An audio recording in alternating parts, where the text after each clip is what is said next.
Pemirsa, kami hadir kembali ke hadapan Anda selama 30 menit ke depan dalam program Menyingkap Tabir. Kali ini, tim Menyingkap Tabir berada di Karawang, Jawa Barat. Kasus tewasnya seorang juragan beras di tangan istri dan selingkuhannya menjadi pilihan kami kali ini. Seperti apa ceritanya? Berikut liputannya.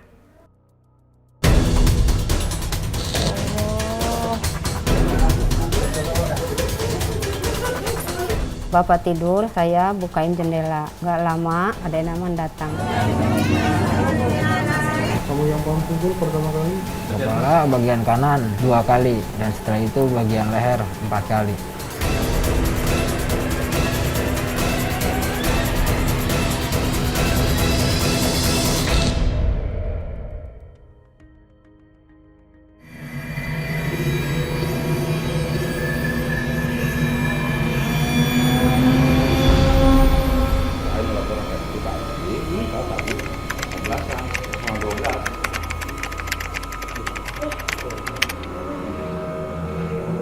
Jendela iya merenya. Jendela. Jumat 21 Januari 2022. Sebuah rumah di Dusun Mekarjaya, Desa Tambak Sumur, Kecamatan Tirtajaya, Kabupaten Karawang, Jawa Barat jadi perhatian warga.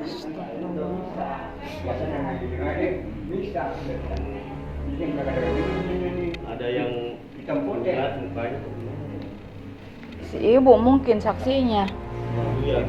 Ibu saksinya. Saksinya ibu. Ibu kenal enggak, Bu? Enggak, Bu, saya nggak dengar pisan itu, saya tidur di situ, emang saya lagi sakit perut, kemudian lagi sakit. Sesosok mayat pria paruh baya ditemukan dari dalam rumah ini. Bagian kepalanya bersimbah darah. Pria tersebut merupakan korban pembunuhan.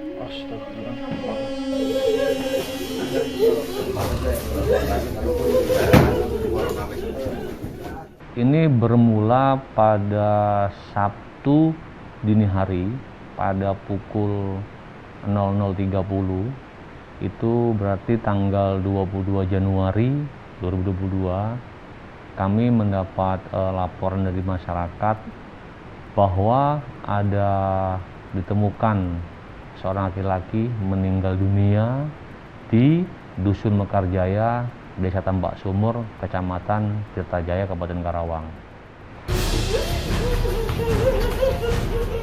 Untuk keperluan penyelidikan, mayat korban dibawa ke Rumah Sakit Umum Daerah Kabupaten Karawang.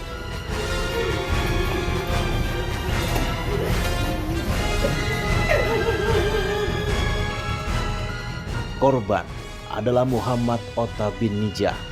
Pria berusia 52 tahun ini merupakan juragan beras yang tercatat sebagai warga Dusun Mekarjaya, Desa Tambak Sumur, Kecamatan Tirtajaya, Kabupaten Karawang. Ota ditemukan tewas bersimbah darah di dalam kamar tidurnya. Dari hasil visum ditemukan sejumlah luka bekas hantaman benda tumpul di bagian kepala dan dada korban. Hal ini diperkuat dengan ditemukannya alu atau alat penumbuk padi yang masih terdapat bercak darah di dekat jendela rumah korban. Di TKP kami menemukan beberapa barang bukti. Yang pertama adalah alu, alat tumbuk padi yang ada di belakang rumah, kemudian handphone, kemudian juga kendaraan yang kami duga digunakan oleh tersangka. Menyusul peristiwa ini, polisi pun meminta keterangan dari sejumlah saksi, termasuk Nur Hayati, istri korban. Yang bersangkutan, istri korban ini menemukan korban sudah dalam keadaan bersimbah darah dan meninggal dunia di kasurnya. Kemudian dari istri korban juga menunjukkan bahwasannya jendela belakang dalam keadaan terbuka. Yang diduga jendela tersebut adalah tempat keluar masuknya pelaku yang melakukan pembunuhan. Kemudian kami penyidik melakukan cek TKP, olah TKP. Dari sana kami menemukan beberapa kejanggalan, ya, baik dari pintu masuk, pintu yang diduga digunakan untuk masuk, jendela tadi, kemudian lokasi TKP juga yang kami lihat cenderung bersih dan rapi. Akhirnya kami mencoba melakukan pendalaman terhadap keterangan para saksi yang ada di TKP. Dari hasil pemeriksaan, kecurigaan polisi mengarah kepada Nur Hayati, istri korban. Benar saja, Nur Hayati akhirnya mengaku kalau dialah yang merencanakan pembunuhan. Dan pria bernama Ade Nahman ini sebagai eksekutor pembunuhan. Ade merupakan selingkuhan Nur Hayati.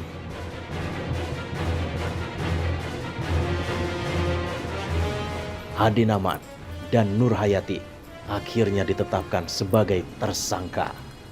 Pada saat melakukan penyelidikan, kami menemukan beberapa kejanggalan dari keterangan istri korban dan beberapa kejanggalan di TKP bila dikaitkan dengan keterangan istri korban. Sehingga dengan beberapa pertanyaan-pertanyaan kami, alibi-alibi yang diberikan istri korban ini tidak masuk akal. Pada akhirnya sekitar 4-5 jam kami periksa, istri korban inisial N ini mengakui bahwa mengetahui kejadian pembunuhan tersebut. Nur Hayati dan Ade Nahman telah menjalin hubungan terlarang selama 2 tahun tanpa diketahui korban.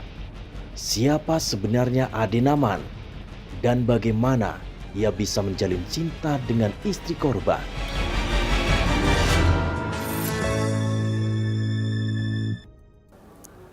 Nur Hayati, istri korban dan lelaki selingkuhannya, Ade Nahman, kini jadi pesakitan. Mereka berdua terbukti telah merencanakan pembunuhan terhadap sang juragan beras. Liciknya, saat kejadian, Nur Hayati sempat berpura-pura panik dan meminta pertolongan pedagang yang berada di depan rumahnya.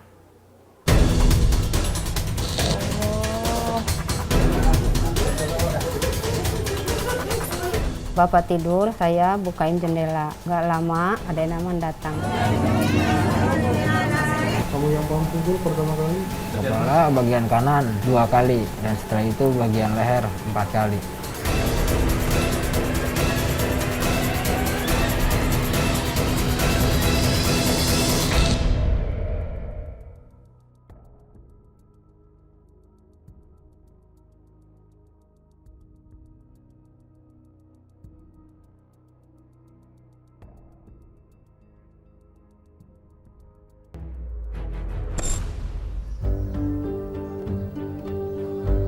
Sarta, pria ini tak mengira kalau Muhammad Ota tewas di tangan istri dan selingkuhannya. Karena pada saat malam kejadian, ia yang berada di dalam warung sempat dibangunkan oleh Nur Hayati. Dia dari sana udah kembali lagi ke sini. Menolong ke orang, menolong. Udah ada 2 sama yang laki 1. Yang laki 1 udah masuk, balik lagi ke sana. Gitu, terus lantas abah masuk. Langsung ke kamar. Nah, ke kamarnya nggak begitu megang. Lihat posisi dulu. Ya posisinya lagi tidur. Biasa bantal. Spraynya biasa rapi. Simbutnya biasa rapi. Tangannya gini, yang gini numpang. Ya, kata abah, kenapa ya ini ya? Dekat-dekat lihat mukanya. Kelihatan kupingnya ada darah. Terus, oh hidung ada darahnya. Kalau mulut ada darahnya sampai ke leher.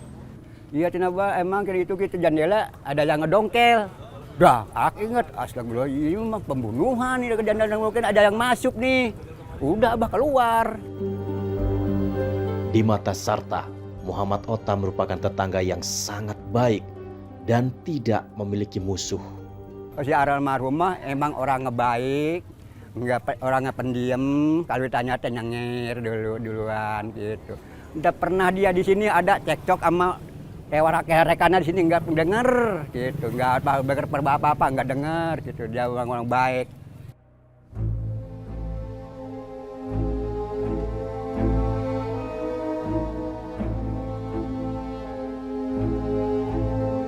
Ade Nahman kini menjadi pesakitan karena telah menghabisi nyawa Muhammad Ota yang tak lain adalah majikannya. Di hadapan penyidik Polres Karawang, Ade Nahman mengakui semua perbuatannya. Pacar saya telepon dan terus kata saya, gimana kalau nanti malam kita bunuh. Tapi pacar saya belum siap. Dan terus saya ngomong, ya akhirnya pacar saya menuruti apa kata saya. Peristiwa pembunuhan ini pun memang sudah direncanakan Ade bersama istri korban, Nur Hayati. Saya datang lewat jalan jendela dapur, masuk. Itu yang buka siapa? Yang buka pacar saya. Yang buka pacar kamu? Iya. Dengan cara bagaimana dia buka? Ya kan dari Apakah dia ada motifnya, ada pencurian atau enggak? enggak biasa buka. Sengaja dibukakan untuk Masuk. ya? Iya. Dan terus saya masuk dan saya menyuruh sama pacar saya untuk memastikan bahwa suaminya tidur atau belum. Ternyata sudah tidur dan pintunya tidak terkunci. Terus? Dan setelah itu pacar saya masuk ke kamarnya dan saya pun beraksi masuk ke kamar si korban. Masuk ke kamar, kamu ngambil alat atau apa? Iya, Pisau dari ambil alat, alat apa yang? yaitu kayu, Kayu apa ya? halu. Halu. Buat? Buat mukul korban. Itu halu seperti apa? Senjata apa biasanya dipakai? Yaitu biasa bikin tumbuk Padi ya? padi atau kue bumbu. Iya. Tak diberi pinjaman uang dan sering dicurigai saat bertransaksi beras. Itulah alasan Ade menghabisi nyawa Muhammad Ota juragannya. Karena saya punya utang 16 juta. Sama korban? Iya. Duit saya ada 15 juta di korban. Berarti saya kurang 1 juta lagi. Kata saya pinjam 1 juta lagi. Biar jadi 2 juta. Itu kan bekas nyawa. Dan ternyata saya tidak dikasih, terus saya pulang.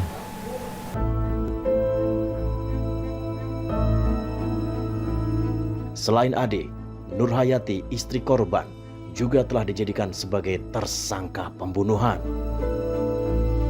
Dari mulut Nur Hayati terungkap kalau pembunuhan ini sudah sejak lama direncanakan. Hubungan ibu sama korban itu apa? Suami istri. Suami istri udah berapa lama? 22 tahun. Coba sekarang ceritain kronologis perencanaan pembunuhan itu gimana? Pas hari hari Jumat jam 3 pukul 15.30 saya ada kontak sama pacar saya. Siapa namanya? Ade Naman. Terus dari situ kita ngobrol-ngobrol, kata Ade Naman, gimana kalau kita ngabisin korban? Terus saya jawab, saya belum siap.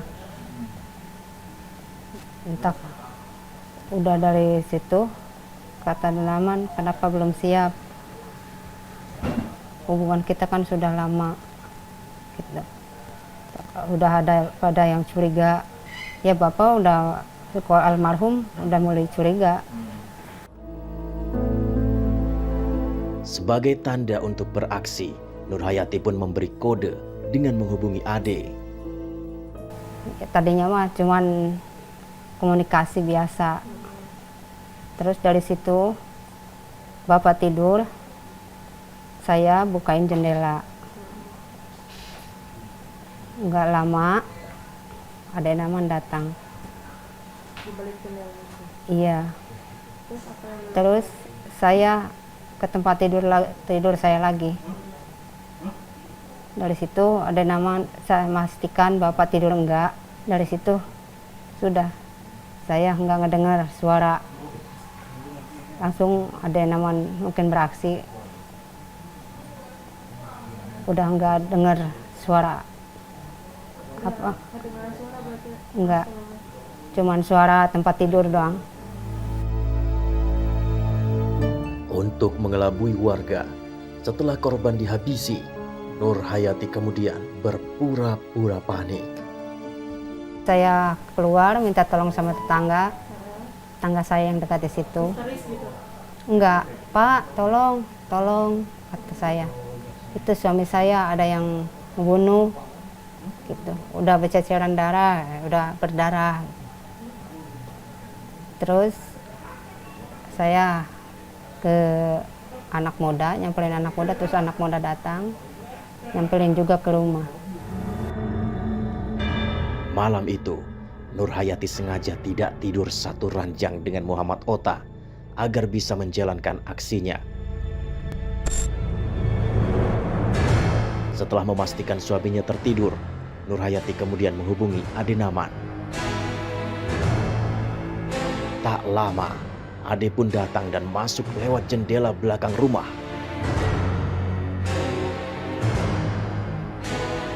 Dan peristiwa pembunuhan itu pun terjadi.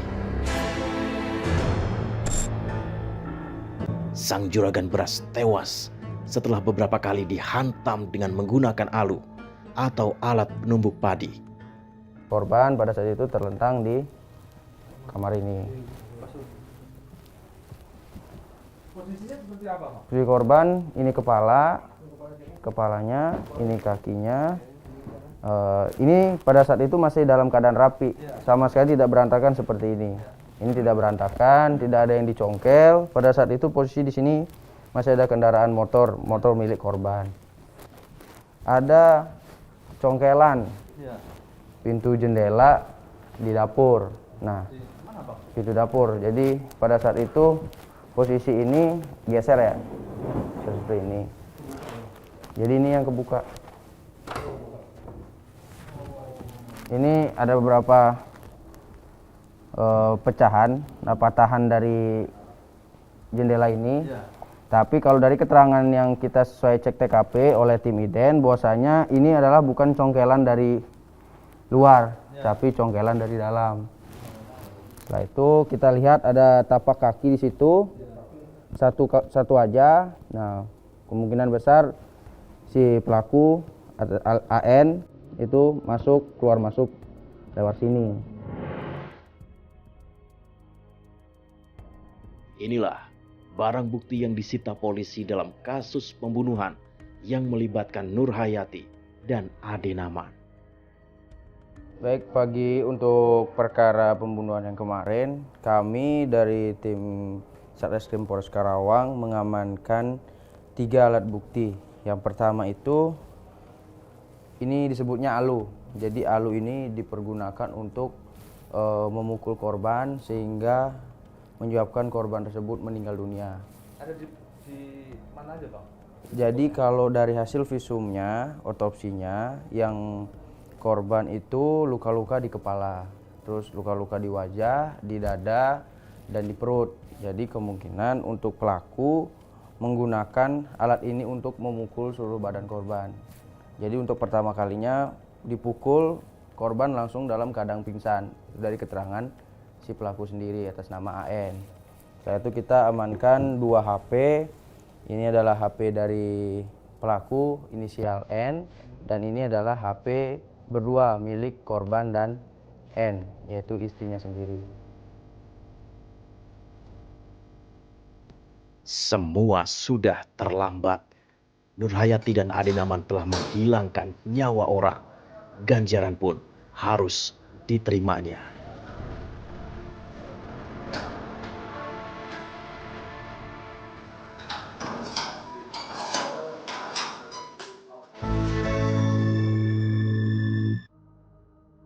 Cinta telah menutup akal sehat Nurhayati dan pria selingkuhannya, Ade Naman.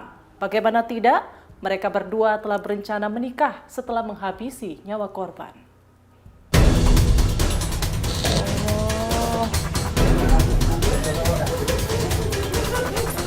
Bapak tidur, saya bukain jendela. Gak lama, Ade Naman datang. Kamu yang Bang pukul pertama kali? Kepala bagian kanan 2 kali, dan setelah itu bagian leher 4 kali.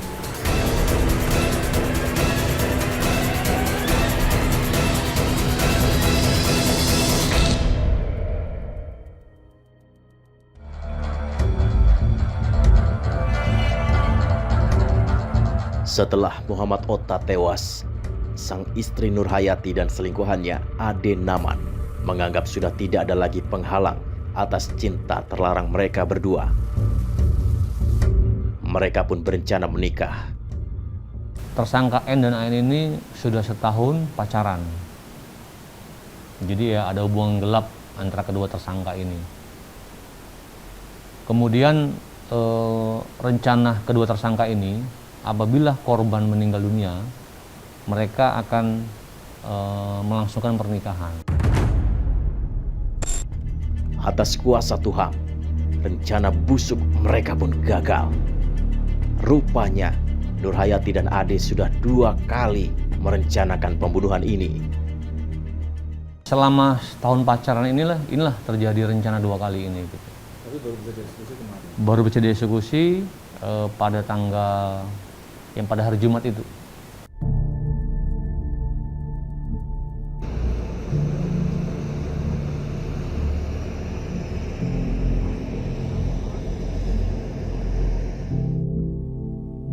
Inilah kenangan terakhir Muhammad Otta bersama anak keduanya Sanusi. Sanusi tidak mengira ayahnya akan pergi meninggalkannya dengan cara yang sangat tragis. Saya pas tahunya kejadian ini, saya posisi habis pulang kerja. Setelah saya pulang kerja, pulanglah saya ke kontrakan. Pas saya mau tidur, kepala dusun menelpon saya, "Cepet pulang." Kata saya, "Kan kenapa pulang?" "Bapak," katanya. "Kenapa Bapak?" Kata dia, "Pulang aja." Di situ saya udah punya firasat, soalnya kedengaran ada orang yang nangis. Kirain saya kan Bapak sakit lagi. Nggak taunya pas saya sampai rumah, kejadian udah terjadi kayak gitu. Padahal belum genap 1 bulan, Sanusi menemui ayahnya setelah mendengar kalau Nurhayati, ibu tirinya, sakit. Habis itu lihat ibu, emang posisi dia lagi lemes. Tanya emang lagi kurang sehat. Udah hampir seminggu. Sanusi sendiri tidak menaruh curiga terhadap Nurhayati. Lantaran selama ini ibu tirinya itu sangat baik kepadanya. Orang tua perempuan baik banget gitu. Sampai-sampai saya nggak percaya. Sampai dia rela gitu ngelakuin hal keji seperti ini. Kalau masalah hubungan dia sama pelaku saya nggak tahu itu. Kayak menutupi semuanya. Pas saya nikah aja ke Medan pelakunya telepon, saya kira belum hubungan. Ternyata setelah keungkap kayak gini, hubungannya udah lama. Saya nggak punya sifat curiga sama orang tua gitu. Sanusi dan keluarganya kini menyerahkan sepenuhnya kasus ini ke pihak kepolisian. Saya pengennya ya tegakkan hukum yang seberat-beratnya sesuai apa yang dia udah lakukan sama bapak saya. Sementara itu Muhammad Rasya Rashid, kepala dusun Mekarjaya, tak menyangka kalau Muhammad Otta tewas dihabisi oleh selingkuhan istrinya. Nah itu kejadiannya kan malam Sabtu. Waktu hari Jumat itu dia pernah datang ke saya minta amplop buat nyebarin amplop buat mencari dana lagi ya. Mencari dana lagi. Kebetulan saya udah capek banget tidur, belum bangun. Yang ngasih amplop itu istri saya. Nah itu keterangan saya. Menurut keterangan, Nurhayati merupakan istri ketiga Muhammad Otta. Istri pertama Otta telah meninggal dunia. Kemudian ia bercerai dengan istri keduanya karena tergoda oleh Nurhayati. Namun siapa sangka Muhammad Otta malah meregang nyawa karena persekongkolan jahat istri ketiganya itu. Kini sang juragan beras dari Karawang telah tiada. Jalan hidupnya begitu tragis, tewas dibunuh pria yang menjadi selingkuhan istri ketiganya. Saksinya ibu kenal nggak Bu? Enggak, Bu, saya nggak dengar peristiwa itu. Saya tidur di situ, emang saya lagi sakit perut. Dia lagi sakit, emang nggak dengar peristiwa itu. Habis dari input.